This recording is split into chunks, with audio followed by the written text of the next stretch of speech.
Welcome to This Explainer.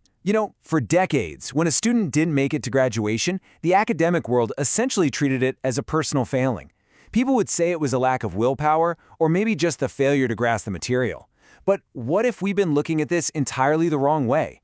What if academic burnout isn't some symptom of individual weakness, but actually a highly predictable, systemic outcome?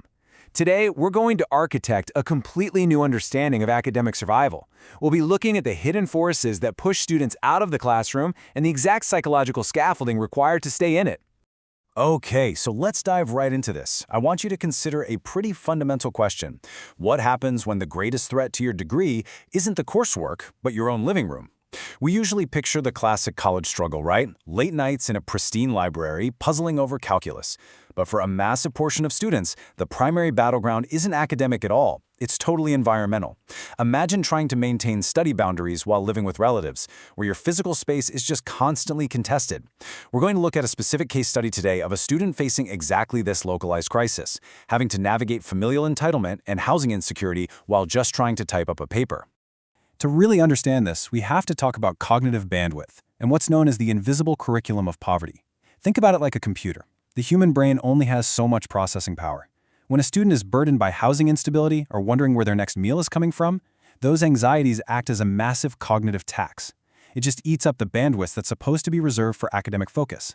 The battle over a laptop or the stress of navigating a really chaotic living room independently reduces academic achievement before a student even glances at a syllabus. And if you're sitting there thinking, well, surely this is just a fringe issue, check out the data. A staggering 45% of college students face housing or basic needs insecurity. That's nearly half. Half of the student body is silently navigating this invisible curriculum. This proves we aren't just talking about isolated incidents. We're talking about a widespread, systemic vulnerability that drastically increases the probability of a student dropping out. Now, to understand how this environmental pressure actually pushes students out the door, we have to clearly draw a line between normal stress and chronic burnout. So the absolutely crucial point is this. Normal academic stress, like cramming for midterms, is short-term. It's actually adaptive and motivating.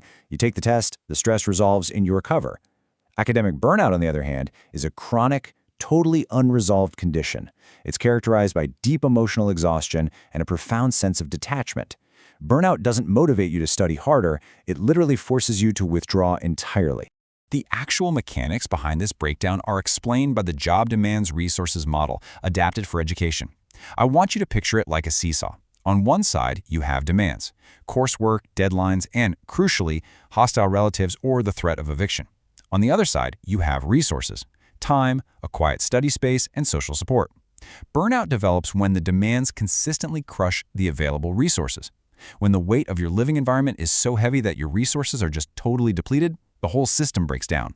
Which brings us to the conservation of resources, or COR theory. This theory proposes that we all naturally strive to protect valuable resources, like our energy, our time, and our motivation. When a localized crisis hits, say a sudden screaming match with a relative that costs you 3 hours of study time, you suffer a huge resource loss. And if you don't have the chance to recover from that, that single loss triggers this brutal downward spiral. Exhaustion reduces your concentration, which leads to a bad grade, which depletes your self-efficacy, and boom, you're even more exhausted.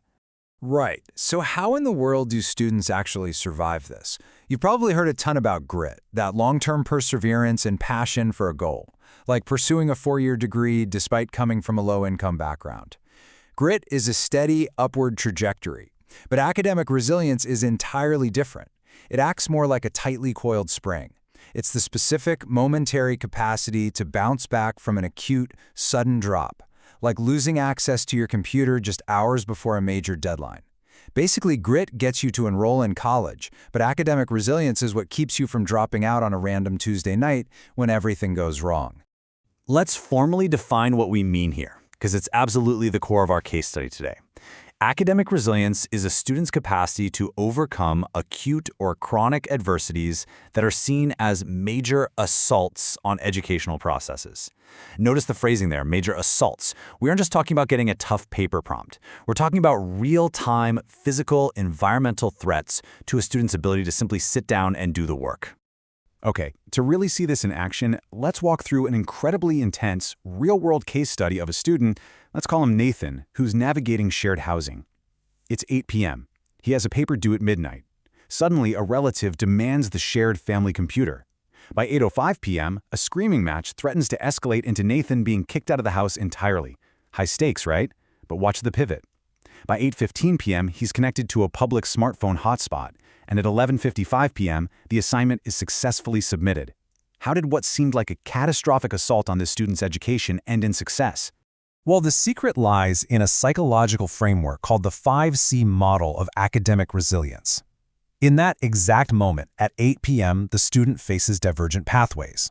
A maladaptive response, that would be escalating the fight, losing your housing, completely giving up on the paper, and letting the whole situation spiral into burnout and cynicism. But our student utilized the 5C resilient pathway. And this isn't just about trying harder. It's a very specific, step-by-step cognitive strategy to protect the long-term goal from the short-term crisis. The first two C's here are composure and control.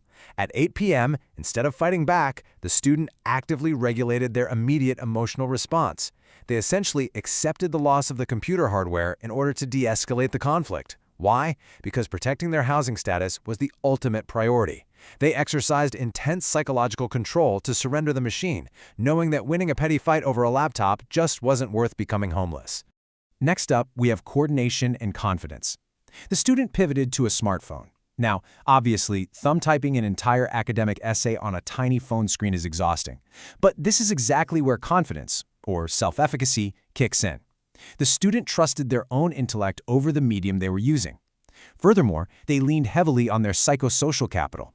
In Nathan's specific case from our source research, this meant Skyping with an academically successful sister to manage his anxiety and reinforce his identity as a student. They coordinated their available, albeit super limited resources to just keep moving forward. So looking at this whole timeline from 8 p.m. to midnight, this is literally the 5C blueprint in action. This psychological scaffolding practically enabled the student to survive acute environmental pressure, from composure and control right at the start to coordination and confidence in the middle. It's a total high-wire act of mental endurance, and the crazy part is, it's happening entirely out of sight of the university grading system. And that brings us to the final C, commitment. This is the absolute anchor. Commitment means maintaining steadfast dedication to the long-term goal of graduation, despite acute short-term suffering.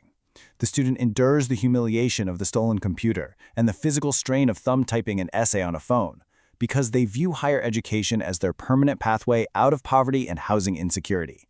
They successfully reframe the current trauma as just a temporary obstacle rather than a permanent state of being. Now, it's an incredible victory for the student, right?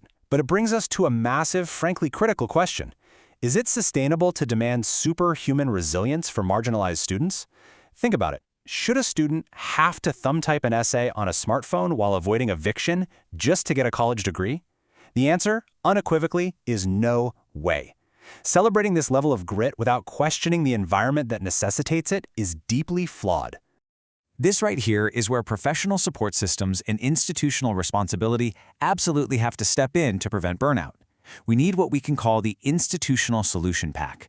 Universities must intervene to lower the demands on that seesaw we talked about earlier. This means providing 24/7 safe study spaces so the living room isn't a student's only option.